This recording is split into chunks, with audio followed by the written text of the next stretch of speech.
This is my year 2000 Honda S2000 from Japan, and today we're going to do an oil change. Step 1, get the car in the air.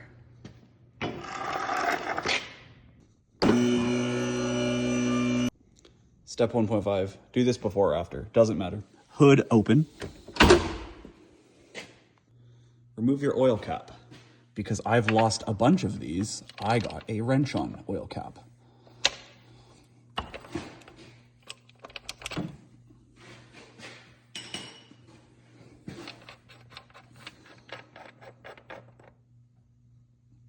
Place that somewhere you're not going to forget it.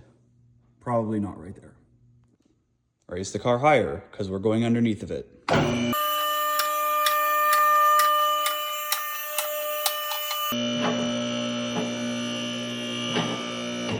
I'm just kidding, we're not going that high. Get under the car and come right to the engine drain plug. I have a magnetic one, so mine is a 22 millimeter. Yours is likely different. After it's cracked loose, move your drain pan up near it, and let's get it all the way loose.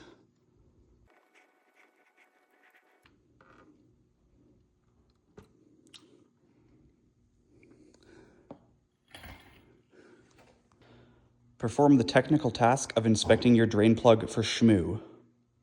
This looks pretty good. No metal, no nothing. Clean your drain plug, replace the copper washer. Looks clean and good. Wait till the stream turns into a bit of a drip. Mine takes a long time because I have a baffled oil pan. You can try and fight and get the oil filter off from the bottom or the top. I have a stash of these K&N AP1 filters. I like to use these. The Bosch option is also good, and the newer OEM option is also good. The old one was fine, you just can't get them anymore. Oil up your filter's gasket.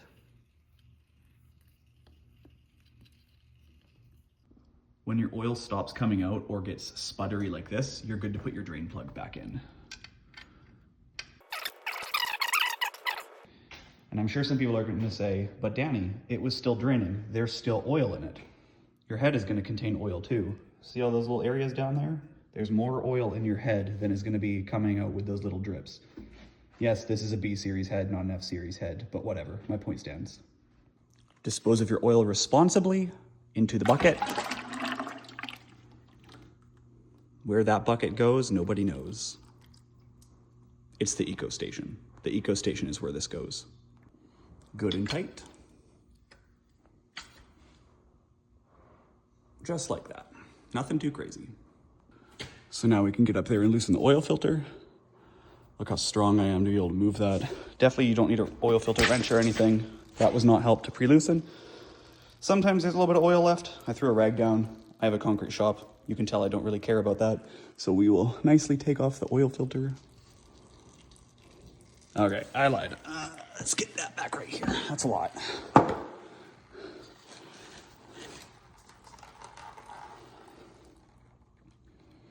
There we are, stop dripping. It's because there's no more oil in the oil filter. Nice Molly filter. Drain the rest of it. You see the oil filter housing. We will take our pre-lubed filter. We'll go right up. We'll make sure it's nicely on the threads. Install it the whole way. And we will only hand tighten this. I am going back for another shot though with a rag because it's covered in oil and it was loose. Now it's no longer loose. Good and tight. I also went back, tightened this up, clean it off. You don't want oil all over your engine. I use brake cleaner like I don't pay for it, but I do. You get everything nice and clean, and it's empty anyways. Wipe that down. It'll dry itself off, it'll evaporate, but nice and clean. And so if we ever see oil down here again, we know we've got a leak or something going on. It's gonna be hard with one hand, but to lower a lift, you actually have to raise the lift, push the safety in, and then push this little handle down. So we're gonna lower the car now. Grab your favorite oil funnel and put it right there. You can not use a funnel but I spill it everywhere because I have shaky hands. I'm gonna be using Modal XS Gen 2 5W40. I've considered running a 20W50 because I tracked the car. This has been great. I put it in everything. I have no complaints. So I'm gonna continue to put it in this. We are nicely gonna try and do this with one hand. This is 5 liters. The car takes 4.5 to 4.8. This is all gonna go in. I'm cutting because I'm not strong enough for this. I lied, I'm definitely strong enough if you just rested on the side. I was being dumb. So we'll put this whole guy in, pull the dipstick. I wiped the dipstick. We're gonna put the dipstick back in. We're gonna push it down. We're gonna pull it all the way up again, and we are gonna look at it.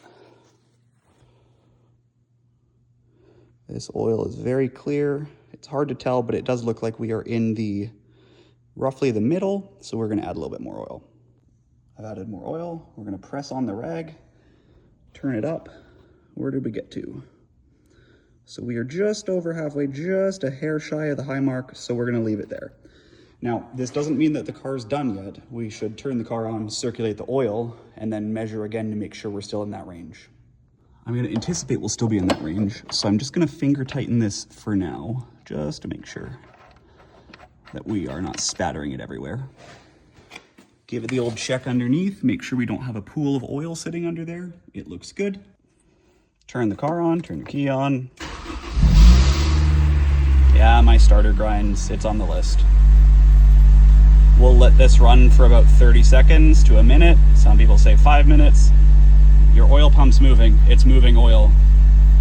There's no point in letting it run a crazy long time, especially if you have to do something where it's gonna be hot again.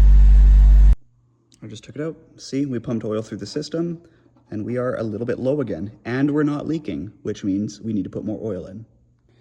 So we're gonna put more oil in. I'm sure somebody's gonna ask. I have an Acuity oil cap. There's the model.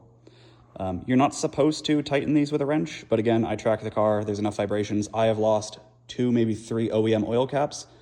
I only give it a little bit of a tighten with a socket, not too much. We don't wanna crack the valve cover. Even though it clearly needs to be repowder coated. We do not want to crack the valve cover. So let's put some more oil in. And we're right back at the top mark. Now, somebody's gonna say, but Danny, why does your engine take so much oil? It actually takes a normal amount of oil. I actually just started with, I have spare jugs for refilling at the track, just in case. Pretty confident that jug probably only had 3.5 liters in it. And if we take a look at this one, we have put, we're just shy of 4. So we're probably about 4.5 liters of oil to get to the high mark on the dipstick.